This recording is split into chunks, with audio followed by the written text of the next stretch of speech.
नमस्कार, ABP news पर हाजिर हूं रुमाना इसार खान। कांग्रेस सांसद राहुल गांधी आज हाथरस के पीड़ितों से मिले। अलीगढ़ से लेकर हाथरस तक वो गए और वहां जाकर उन्होंने पीड़ितों के साथ उनका दर्द बांटा। इस बीच राहुल गांधी की तरफ से इस हादसे के लिए प्रशासन को कटघरे में खड़ा किया गया और मुआवजे की राशि बढ़ाने की मुख्यमंत्री योगी आदित्यनाथ से अपील की गई। राहुल गांधी आज सुबह सुबह सबसे पहले पहुंचे अलीगढ़।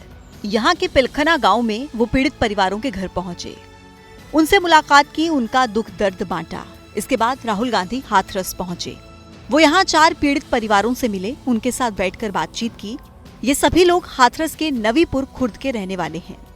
पीड़ितों से मिलने के बाद राहुल ने कहा, हाथरस कांड में प्रशासन ने लापरवाही की। कमी तो है और गलतियां तो हुई, कॉम्पनसेशन ज्यादा से ज्यादा।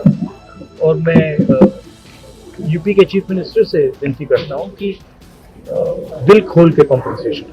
उस भगदड़ में हाथरस जिले के 20 और शहर के 10 लोग मारे गए, लेकिन राहुल गांधी से मिलने वाले पीड़ित परिवार के कुछ सदस्यों ने बाबा की गलती मानने से इनकार कर दिया।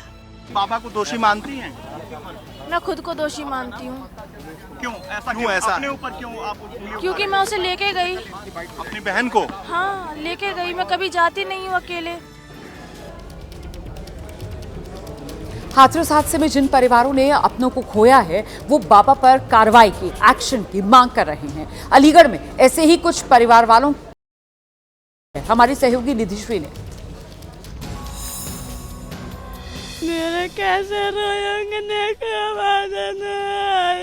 हाथरस में बाबा के सत्संग के बाद मची भगदड़ में अपनी मां और भाई को खोने वाली काजल के पास अब कुछ नहीं बचा सिवाय आंसू और सवालों के। मेरा कैसे काले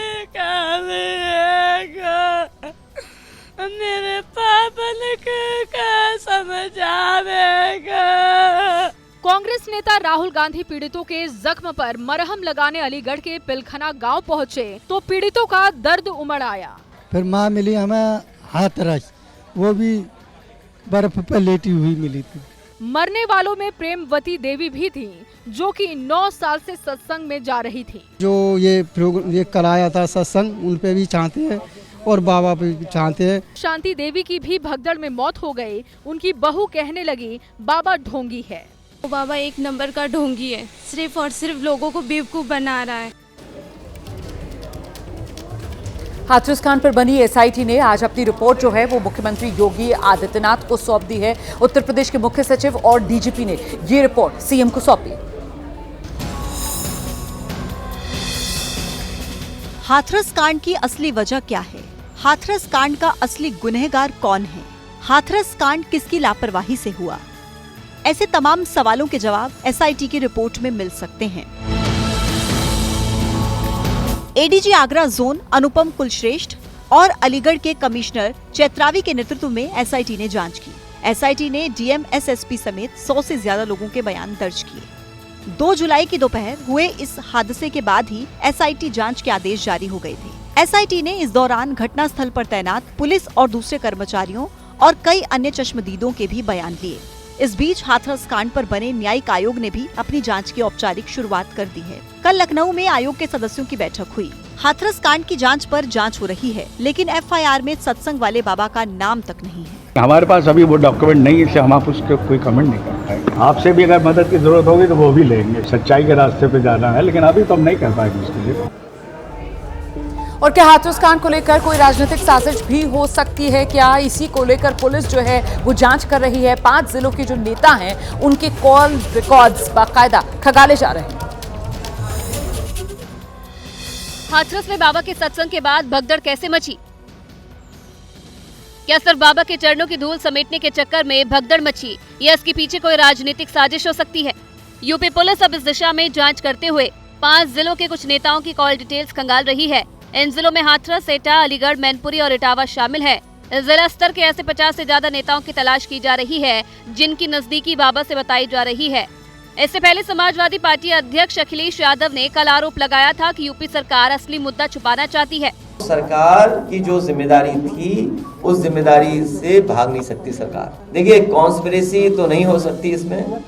कॉन्स्पिरेसी ये हो सकती है कि सरकार उससे बचना चाहती हो, सरकार जिम्मेदारी से भागना चाहती हो। ये कॉन्स्पिरेसी तो है, ये पार्ट ऑफ कॉन्स्पिरेसी है और पार्ट ऑफ ये कि ध्यान हट जाए हमारा। मुख्यमंत्री योगी आदित्यनाथ ने भी हाथरस में किसी साजिश की तरफ इशारा किया था और कहा था कि इसके पीछे एक बड़ी साजिश लगती है। अब जांच टीम भी ऐसा ही शक जता रही है। हाथरस कांड को लेकर पहला बड़ा एक्शन हुआ है। सत्संग कमेटी से जुड़े 6 लोगों को पुलिस ने गिरफ्तार किया है। 121 लोगों की मौत के गुनहगारों की तलाश में फिलहाल पुलिस ने 6 लोगों को धर दबोचा है। इनमें 4 लोग हाथरस के हैं, एक फिरोजाबाद का और एक मैनपुरी का। ये सभी लोग सत्संग कराने वाली कमेटी से जुड़े हैं। 6 लोगों की अभी गिरफ्तारी हुई है। ये सभी लोग कमेटी के मेंबर्स हैं और पूर्व में इनके द्वारा कई आयोजनों के अंदर भी पार्टिसिपेट किया गया है। ये मुख्यतः सेवादार के रूप में कार्य करते हैं और आयोजक और इनकी सत्संग कमेटी में भीड़ इकट्ठा करना, चंदा इकट्ठा करना, इन सब चीज़ों का सहयोग प्रदान करते हैं। पुलिस पूछताछ में सेवादारों ने कबूल किया है कि पहले हमने भीड़ को रोका, बाबा के चरणों की धूल के लिए भीड़ बेकाबू हो गई। इसके बाद बड़ा हादसा हुआ, अफरा तफरी मचने के बाद हम घटनास्थल छोड़कर भागे। पुलिस की एफआईआर में हालांकि सूरजपाल उर्फ नारायण साकार हरि उर्फ भोले बाबा का नाम शामिल नहीं है। इस मामले में मुख्य सेवादार देव प्रकाश मधुकर को मुख्य आरोपी बनाया गया है। मधुकर के खिलाफ पुलिस गैर जमानती वारंट जारी कर रही है। मधुकर पर पुलिस ने 1 लाख रुपए का इनाम भी रखा है। पुलिस का कहना है कि अगर जरूरत पड़ी तो भोले बाबा से भी पूछताछ की जाएगी। भोले बाबा का राज्य दर राज्य जो साम्राज्य फैला हुआ है, अब वहां भी पुलिस अपनी जांच आगे बढ़ा रही है। नोएडा में भी बाबा का एक आश्रम है, दिखाते हैं आपको एबीपी न्यूज की रिपोर्ट। नारायण साकार उर्फ भोले बाबा कहाँ हैं, पुलिस अभी तक ये पता नहीं कर पाई है। इस वक्त हम नोएडा के सेक्टर 87 के नया गांव में मौजूद हैं और यहाँ पर नारायण साकार का एक आश्रम भी है। तस्वीरों में आप देख सकते हैं कि एक काफ़ी बड़ा आश्रम है जो कई एकड़ में फैला हुआ है, लेकिन ये इस वक्त ये बंद पड़ा हुआ है। आसपास के जो लोग हैं वो यहाँ पर मौजूद हैं, उनसे बात करते हैं कि आखिरकार आखिरी बार बाबा यहाँ पर कब पहुँचे थे। क्या नाम है आपका? सोनू, ये बताइए कि ये आश्रम कब बना था और क्या बाबा यहाँ पर आए थे कभी? लमसम सर 2021 में बताया जा रहा है और उसी टाइम 2022 में एक ही बार यहाँ आए, जब से बोले नहीं आए हैं। जी सर। यहाँ पर क्या लोग भी पहुँचे थे जब बाबा आए थे? तो भीड़ लगी थी काफ़ी यहाँ पर? तो क्यों ना होगी सर, भीड़ तो थी। अभी भी इतवार शनिवार को कोई यहाँ संगठन कीर्तन होते हैं, फिर भी भीड़ आ जाती है। 150 आदमी फिर भी यहाँ आ जाते हैं। कीर्तन की बात कर रहे हैं, वो शनिवार और रविवार को होता था यहाँ? शनिवार रविवार प्रसाद वगैरह बांटता था, वो शरबत बना के यहाँ जो पब्लिक आती थी उन्हें देता था प्रसाद के रूप में शरबत।